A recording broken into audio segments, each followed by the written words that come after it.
Our lesson today is about compare and contrast. We are going to make a compare and contrast between two stories. And as you know, we have taken before these two stories. Story 1, the fox and the crow. Story 2, the fox and the goat. We are going to show similarities between both stories, and we are going to show differences between both stories. How are they alike? The similarities between story 1, the fox and the crow, and story 2, the fox and the goat. How are they alike? Point number 1. The fox is a trickster in both stories. As you know, in both stories, the fox tricked the crow in story 1 and tricked the goat in story 2. Both stories are fables. This is point number 2. Both stories are fables. They aren't true stories. They are imaginary stories. Point number 3.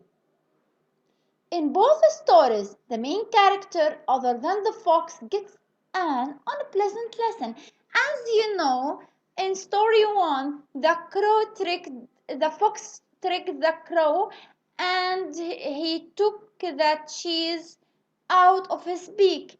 And in the second story, also the fox tricked the goat and he let the goat get inside the well and to stuck inside of it.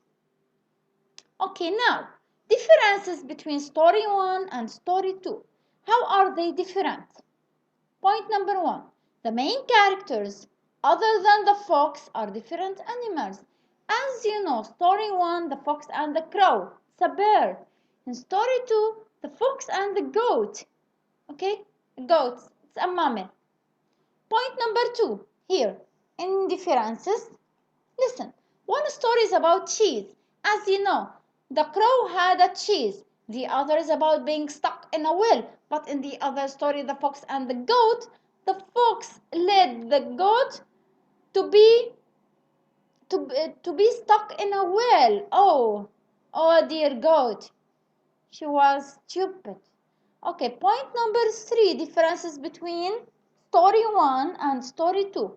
Mrs. Crow in the first story was vain, was doing things for nothing, to have fun, was vain. But Mr. Goat was thirsty. Mr. Goat wanted to drink, so he jumped into the well and he was stuck in the well as he was tricked by the fox.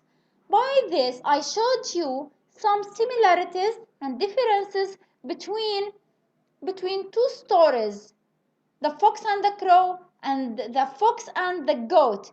They have some similarities and differences. Also, we can pick more similarities and more differences between these two stories.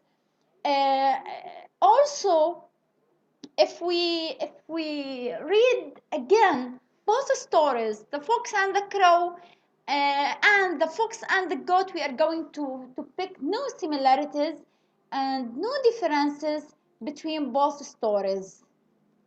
Okay, if you have now any questions, you may ask me. Go ahead.